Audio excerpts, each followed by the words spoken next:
ইসরায়েলের বিভিন্ন শহর এবং মধ্যপ্রাচ্যে অবস্থিত যুক্তরাষ্ট্রের সামরিক স্থাপনাগুলোতে নতুন করে হামলা চালিয়েছে ইরান। ইরানের ইসলামিক বিপ্লবী গার্ড কর্পস IRGC জানিয়েছে তারা ইসরায়েল ও যুক্তরাষ্ট্রের বিরুদ্ধে 37তম দফায় হামলা অভিযান চালিয়েছে, আর সে হামলাগুলোতে ব্যবহার করা হয়েছে সুপার হেভি ক্ষেপণাস্ত্র খুররাম শহর। ইরানের বার্তা সংস্থা ফার্সে প্রকাশিত এক বিবৃতির বরাতে এই তথ্য নিশ্চিত করেছে আল জাজিরা। আল জাজিরা জানায় 3 ঘন্টারও বেশি সময় ধরে টানা কয়েক স্তরের ক্ষেপণাস্ত্র হামলা চালানো হয়েছে। বিবৃতিতে বলা হয়, ইসরায়েলের তেল আবিবের দক্ষিণে অবস্থিত হাইলা স্যাটেলাইট যোগাযোগ কেন্দ্রতে দ্বিতীয়বারের মতো হামলা করেছে ইরান। এছাড়া ইসরায়েলের সামরিক স্থাপনা লক্ষ্য করে হামলা চালানো হয়েছে বীর ইয়াকুব, পশ্চিম জেরুজালেম ও হাইফায়।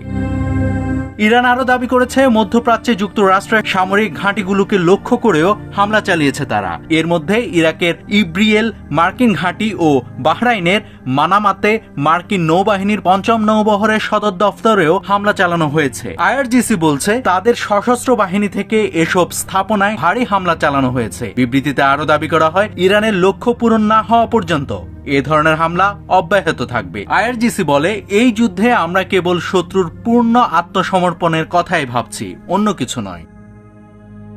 নাভিদ হাসান, সোনালী নিউজ।